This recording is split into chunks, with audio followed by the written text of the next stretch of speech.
ታዳጊ ህፃናት ለምንድን ነው የሚዋሹት? በተደጋጋሚ ሲዋሹ ይታያሉና ህፃናት የሚዋሹበት 5 ምክንያት አለ ይለናል ሳይንሱ። እነዚህ ምክንያቶች ምን ናቸው? እና ህፃናት ዋሾ እንዳይሆኑ ዋሾ ሆነው እንዳይቀጥሉ ማድረግ ያለብን ቀላል ዘዴዎች አሉና በትክክል ደግሞ ውሸት አደገኛ ሆኖ ህክምና ምርመራ ይፈልጋል የምንለው መቼ ነው? ዋና ዋና 4 ምልክቶች አሉ። እነዚህን እነግራችኋለሁ። ቪዲዮውን እስከ መጨረሻ ይከታተሉት። ምናልባት ለዚህ ዩቲዩብ ቻናላችን አዲስ ከሆናችሁ ይህ ብሩክ ኪድስ የሚባል የዩቲዩብ ቻናላችን ነው። ዘውትር ሰኞ፣ ሮብና ዓርብ እናንተ ለወዳጆች አዳዲስ መረጃዎች የምናቀርብበት ነውና ቤተሰብን ቶሎ ጋብዛችኋል። አዳዲስ መረጃዎች እንዲደርሳችሁ ሰብስክራይብ በማድረግ የደወል ምልክት መጫንን አትርሱ። በመቀጠል ደግሞ የዩቲዩብ ኖቲፊኬሽን ስልካችሁ ላይ ኦን ማድረግ አትርሱ።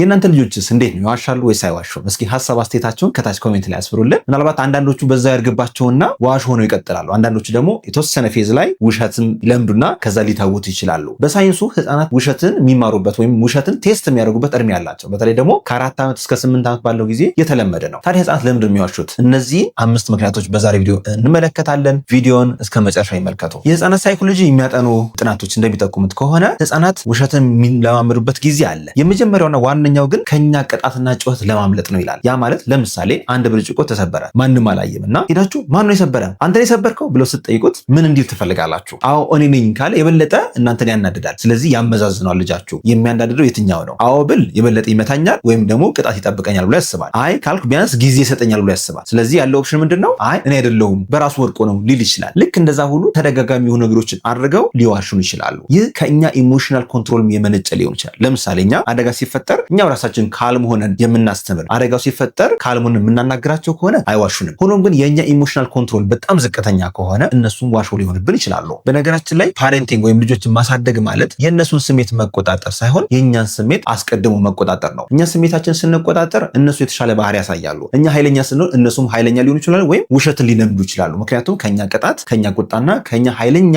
የዘለፋ ቃል ለመዳን ሲሉ። በነገራችን ላይ በዚህ እድሜ ላይ በተለይ እስከ 8 ዓመት ባለ እድሜ ህፃናት ሲዋሹ መጥፎ ልጆች ሆነው አይደለም ወይም ባህሪያቸው ሙሉ ለሙሉ ተቀይሮ ወይም ተበላሽተው አይደለም። ነገሮችን በማመዛዘን ለነሱ ሴፍ የሚሆነውን ወይ ይመርጣሉ፣ ሊዋሹን ይችላሉ። ይህን ማድረጋቸው የነሱ መጥፎነት አይነግርም። ከዛ ይልቅ የኛን ሪአክሽን ማስተካከል እንዳለብን ይነግረናል። ሁለተኛ ልጆች የሚዋሹበት ምክንያት ደግሞ ከፍተኛ የሆነ አድናቆት ለምደው ያንን አድናቆት በየጊዜው ማግኘት ከፈለጉ ያልሰሩትን እኔ ሰርቻለሁ ብለው ሊዋሹን ይችላሉ። ለምሳሌ በእያንዳንዱ በሚያደርጉት ነገር በሙሉ የምንሸልማቸው ከሆነ የምናቅፋቸው፣ በጣም ኤክሳይትድ የምንሆን ከሆነ ያን ኤክሳይትመንት ሁሌ ማግኘት ይፈልጋሉ። ያንን መደነቅ ሁሌ ይፈልጋሉ። ስለዚህ እነሱ አቺቭ ያላረጉትን ነገር አቺቭ እንዳረጉ አድርገው ዋሽተው ሊያመጡልን ይችላሉ። ስለዚህ ምን ማድረግ አለብን? ህፃናት ጥሩ ነገር ሲያደርጉ ማድነቁ ጥሩ ነው፣ ግን ተገቢና አነስ ያለ መሆን አለበት። ሁሌ የምናደንቃቸው ከሆነ ስህተትን መፍራት ይጀምራሉ። ያ ማለት ለምሳሌ በእያንዳንዱ በትምህርቱ አሁን ለምሳሌ በጣም ሁልጊዜ አንደኛ ሲወጣ የነበረ ሰው ሁለተኛ መውጣት፣ ሶስተኛ መውጣት ለሱ ከባድ ውርደት ነው። ልክ እንደዛ ሁሉ ቤት ውስጥ በጣም ብዙ ነገር አቺቭ የሚያደርግ ልጅ፣ ሁሌ የሚደነቅ ልጅ ከሆነ ያችን ከቨር ለማድረግ ስህተት እንኳን ቢሰራ ወይም እሱ ያልሰራው አቺቭ ያላረገው ነገር በሙሉ ሊያቀርብልን ይችላል። ስለዚህ ወላጆች በጣም ማድነቅን ማቆም ይኖርባቸዋል። ለኮንፊደንሳቸው አዎ ሰው ፊት አድንቋቸው፣ ግን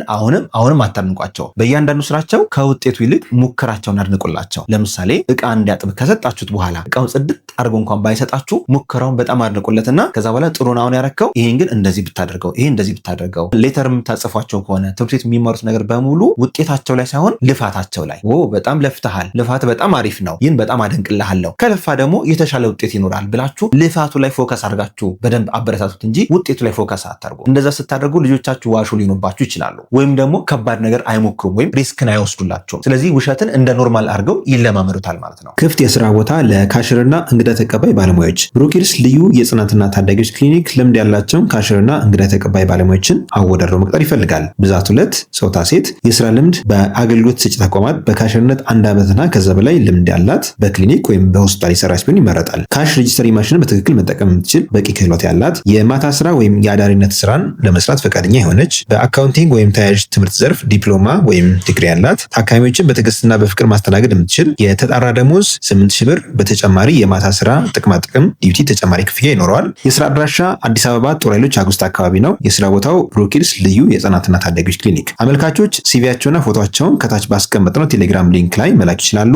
ወይም ቴሌግራም ላይ @ብሩኪድስ ክሊኒክ ብለው እዛ ላይ ሲቪያቸውን አታች ማድረግ ይችላሉ። ሶስተኛ ህጻናት የሚዋሹበት ዋና ምክንያት ደግሞ ቱ ቴስት ባውንደሪስ ይላል። ያ ማለት የማህበረሰቡን ህግ ምንድነው፣ በዋሽ ምን ሊከሰት ይችላል የሚለው ነገር ይሞክሩታል። ዋሽተው ቼክ ያደርጋሉ። በውሸታቸው ችግር ይከሰታል ወይስ አይከሰትም፣ በዋሽ ምን ይመጣል የሚለውን ለባውንደሪያቸው ወይም ህግጋትን ለማየት ቼክ ያደርጋሉ። በዛን ወቅት እኛ ምን መልሰው ምላሽ ወይም ትክክል ያለው ነገር ካየን ትክክል አለመሆኑን በኮንፊደንስ በጥሩ ቶን፣ በጣም ኃይለኛ ባልሆነ በሚቆጣ ወይም በሚያስደነግጥ ቶን ሳይሆን ቀለል ባለ ትክክል ያልሆኑት ይሄ ትክክል አይደለም፣ ይሄኛው ትክክል ነው ብሎ ጋይድ ማድረግ ያስፈልጋል። አራተኛው ህፃናት የሚዋሹበት ምክንያት ደግሞ የስሜት ችግሮች፣ የውስጥ ስሜት ችግሮች ኢሞሽናል ኮንትሮል ፕሮብለም ካለባቸው አንድ፣ ወይም ደግሞ የስነ ባህሪ ችግሮች ካሉ በተለይ ADHD የምንለው አቴንሽን ዲፊሲት ሃይፐር አክቲቪቲ ዲስኦርደር፣ ያ ማለት ትኩረት የማጣትና የቅብዝብዝነት ወይም በጣም ችኩል የመሆን ችግር ማለት ነው። ይህ ብዙ ህፃናት ላይ አሁን እየታየ ይገኛል። በነገራችን ላይ በቲቪ እና በሞባይል ያደጉ ህፃናት ለADHD በ7 እጥፍ ተጋላጭ ናቸው